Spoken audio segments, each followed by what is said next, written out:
Hello guys, welcome to my YouTube channel. चलो मिलके बनाते हैं डिजिटल पेंटिंग। उसके लिए हमारा जो मेन चीज़ है वो है ग्राफिक टैब। मेरे पास है ये डेको 640। मैं आई गेस ये मैंने 15,000 का लिया था। ये छोटा साइज़ है, लाइक सबसे छोटा नहीं, सेकंड नंबर पे छोटा। और इसके ऊपर ना 8 बटन्स हैं, ठीक है। लाइक आप उनको एडजस्ट कर सकते हो अपने हिसाब से कि आपने कौन से बटन में कौन सा ऑप्शन रखना है, समझ रहे हो ना। लाइक अगर आप चाहते हो कि आप बटन 1 दबाओ तो कंट्रोल जी हो जाए, बटन 2 दबाओ तो ब्रश टूल खुल जाए, तो वो आप अपनी मर्ज़ी से एडजस्ट करते हो, बाकी सारी चीज़ें।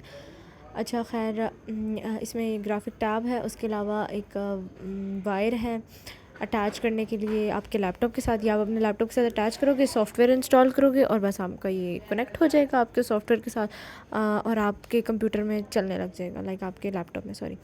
और इसमें ये पेन है, साथ इस पेन की बहुत सारी निब्स में मिलती हैं। अगर आपका पेन ये ख़राब, अगर निब ख़राब होगी तो आप इसको चेंज कर सकते हैं, ठीक है। वारंटी कार्ड वगैरह और बाकी सारी चीज़ें।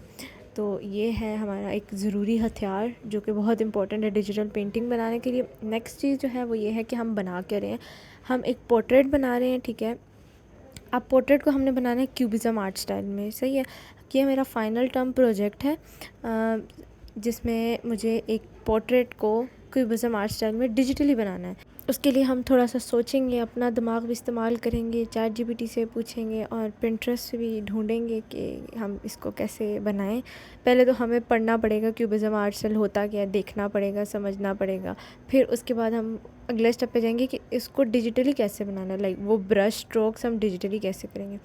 खैर, टाइम वेस्ट किए बगैर मैंने जो है ना जल्दी से चैट जीपीटी से पूछा और पैब्लो पिकासो की पेंटिंग्स देखी और मैंने अपना एक विजुअली माइंड सेट बना लिया।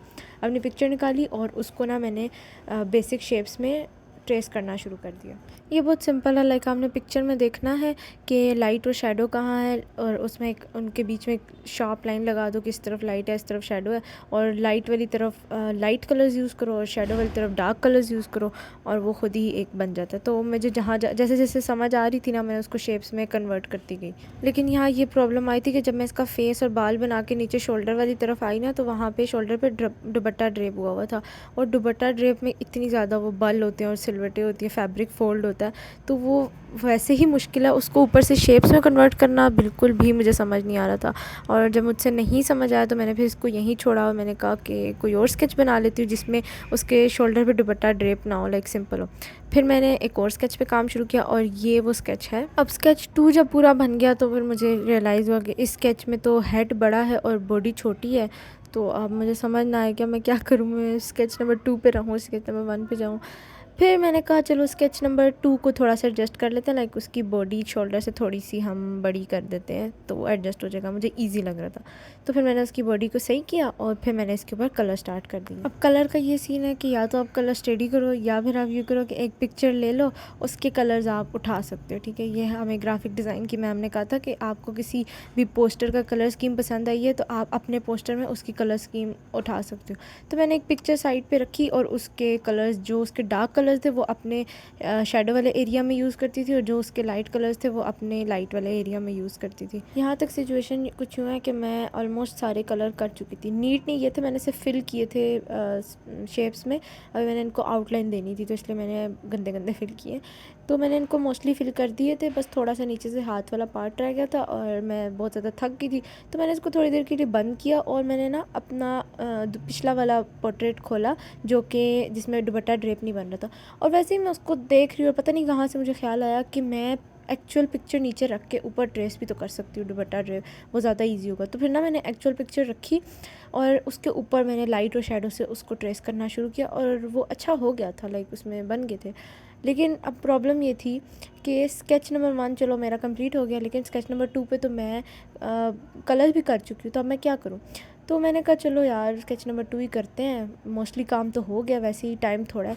तो मैंने स्केच नंबर 2 पे कलर्स जो है ना वो नीट कर लिए। अब ये देखो इधर सारे कलर्स नीट भी हो गए थे, थोड़े से रह गए थे। नेक्स्ट डे मैं जब बैठी हुई और मैंने अपनी दोस्त को दिखाया और अपनी मामा को दिखाया, लाइक मैं पूछ रही कि अच्छा बन रहा है, तो मुझे कहते हैं कि इसमें तो दोनों ही शक्लें अलग अलग हैं, लाइक ये एक बंदे का पोर्ट्रेट है और दोनों में शक्लें अलग हैं। फिर मैंने कहा नहीं, ऐसा नहीं हो सकता कि मैं जो है ना शक्ल ही बंदे के चेंज कर दूँ। मैंने जल्दी जल्दी उसकी जितनी भी शेप्स थी उनमें कलर सेलेक्ट किए कि इसमें ये कलर सेलेक्ट करना है। ख़ुद भी नहीं पता था कि होंगे नहीं होंगे, लेकिन बस मैं चुप करके लगी रही। एक दिन था मेरे पास, लास्ट डे था, 2 दिन मैं पिछले स्केच के पीछे लगी हुई थी और मैं जो है ना इसमें कलर जो है ना फिल करी। मेरी दोस्त ने मुझे कहा कि मत करो, जो हो गया उसी को कंप्लीट कर लो, टाइम नहीं है। लेकिन मैंने कहा नहीं यार, ऐसा नहीं हो सकता। एक दिन में मैंने कहा एक दिन में देखती हूँ, जितना हो गया ठीक है, नहीं तो मैं पिछला वाला स्केच तो थोड़ा सा ही है ना, वो ही कर लूँगी मैं। मतलब मुझे खुद नहीं पता था होगा नहीं होगा। खैर मैंने इसको किया और मैंने कोई वीडियो भी नहीं बनाई, मैं इतनी वो फोकस होकर इस पर काम कर रही थी। और इसके कलर्स बहुत अच्छे हो रहे थे, लाइक मेरी एक्सपेक्टेशन से ज़्यादा अच्छे हो रहे थे।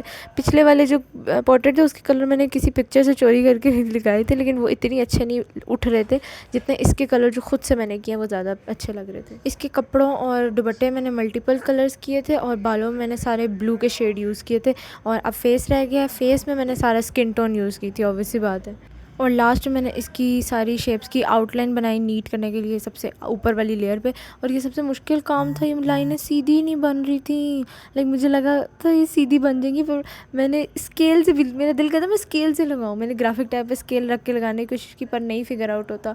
ये बहुत मुश्किल काम था। लेकिन फिर मैंने फिगर आउट किया कि अगर मैं इसको बहुत ही ज़्यादा जूम करके लाइक 200 पे जूम करके मैं इसके ऊपर ड्रा करती हूँ ना, तो वो टेढ़ी मेढ़ी होती है, लेकिन जब उसको मैं नॉर्मल 100 पे लाऊंगी तो वो सही लगेंगी। लाइक बहुत नीट नहीं थी, लेकिन बहुत मुश्किल काम था ये। एट द एंड मुझे इसमें कुछ कमी लग रही थी, प्लेन लग रहा था, तो मैंने ना इसके ऊपर टेक्सचर अप्लाई किया है, ग्रेन टेक्सचर था और थोड़ी सी नॉइस ऐड की है। और फिर लास्ट में ना मैंने इसके ऊपर वो ऑयल पेंट वाला फ़िल्टर अप्लाई किया और इसमें ना थोड़ी सी वो आ गई थी ग्रेन वाला फीलिंग। अब नेक्स्ट चीज़ है इसकी प्रिंटिंग करवानी, और पता नहीं प्रिंटिंग कैसी होती है, लेकिन खैर मेरी एक्सपेक्टेशन से अच्छी ये प्रिंटिंग हो गई है। इसमें मेरे कलर्स डल भी नहीं हुए और बहुत ब्राइट भी नहीं हुए, बहुत अच्छी प्रिंटिंग हुई है, लाइक आई एम सेटिस्फाइड। और ये मेरी एक पुरानी पेंटिंग है, ये है मिड टर्म की पेंटिंग, और ये दोनों हमने साथ डिस्प्ले करनी थी और साथ मेरी फ्रेंड की भी पेंटिंग थी, क्योंकि हमने साथ ही प्रिंट करवाया था। अब ना मुझे इनकी माउंटिंग करनी है। मिड्स वाली जो पेंटिंग थी उनकी ये ब्लैक कलर की माउंटिंग हुई हुई थी, लेकिन अभी जो फाइनल्स वाली पेंटिंग थी इनकी माउंटिंग करनी थी। तो मैंने ना इनकी माउंटिंग के लिए स्ट्रिप्स काटी और मैं ये स्ट्रिप्स काट के लेके, क्योंकि मेरे पास ग्लू नहीं थी, मैंने कहा चलो स्ट्रिप्स कटी हुई हैं, वहाँ जाके ग्लू कर लूँगी। वहाँ अगले दिन सुबह जब मैं सब कुछ लेके गई, यहाँ सब बैठ के अपनी अपनी पेंटिंग्स को माउंट कर रहे थे, मैंने यहाँ पे इनके साथ बैठ के रखी है। मैं वेट कर रही थी अपनी ग्लू का के फारिग और मैं ग्लू करूँ, और पता नहीं कहाँ मेरी पूरी की पूरी वो स्ट्रिप्स जो कटी हुई थी 8 स्ट्रिप थी, सारी गायब हो गई। लेकिन मुझे समझ ही ना आए, मैंने यहाँ पे इन सब के पास देखा, इनके पास नहीं थी, ऊपर जाके देखा जहाँ जहाँ हमारी क्लास की लड़कियाँ थी किसी के पास नहीं थी, पता नहीं कहाँ से गायब हो गई। और फिर ना एक पुराना सा ये स्किन कलर का लाइक ब्राउन कलर का चार्ट पेपर की पड़ा हुआ था, यूज़ था, इसकी बैक साइड के ऊपर मैंने अपनी पेंटिंग पेस्ट कर दी। अब मेरी एक पेंटिंग जो है वो ब्राउन माउंट हुई हुई है और एक पेंटिंग जो है वो ब्लैक माउंट हुई हुई है। खैर चलो शुक्र है हो तो गई थी ना। यहाँ पे ये सब लोग अपनी अपनी डिस्प्ले लगा चुके थे, सबका अच्छा था, लेकिन मेरे वाले भी बहुत अच्छे लग रहे थे। ये मैम के आने से पहले ना ये डिस्प्ले लगाने वाला टाइम बहुत हेक्टिक होता है, जब अपना लग जाता है ना फिर बंदे को सुकून आ जाता है। और मैम के आने से पहले ना मैं सबकी पेंटिंग्स देख रही थी, सबकी अच्छी थी, लेकिन ये कैंडल वाली स्टिल लाइफ ये बहुत प्यारी थी, लाइक ये बहुत ही अच्छी थी, इसको तो लाइक अवार्ड मिलना चाहिए भाई, सच में बहुत अच्छी थी। अच्छा मैम आ गई, मैम ने चेकिंग शुरू की और थैंक गॉड कि वो लास्ट टाइम पे जो मैंने पेंटिंग चेंज की थी शक्ल ना मिलने की वजह से, वो वर्थ इट था, क्योंकि मैम रियल इमेज चेक कर रही थी। और I secure good marks in my final, like worth it था, सिर्फ 3 दिन में मैंने अचीव किया है।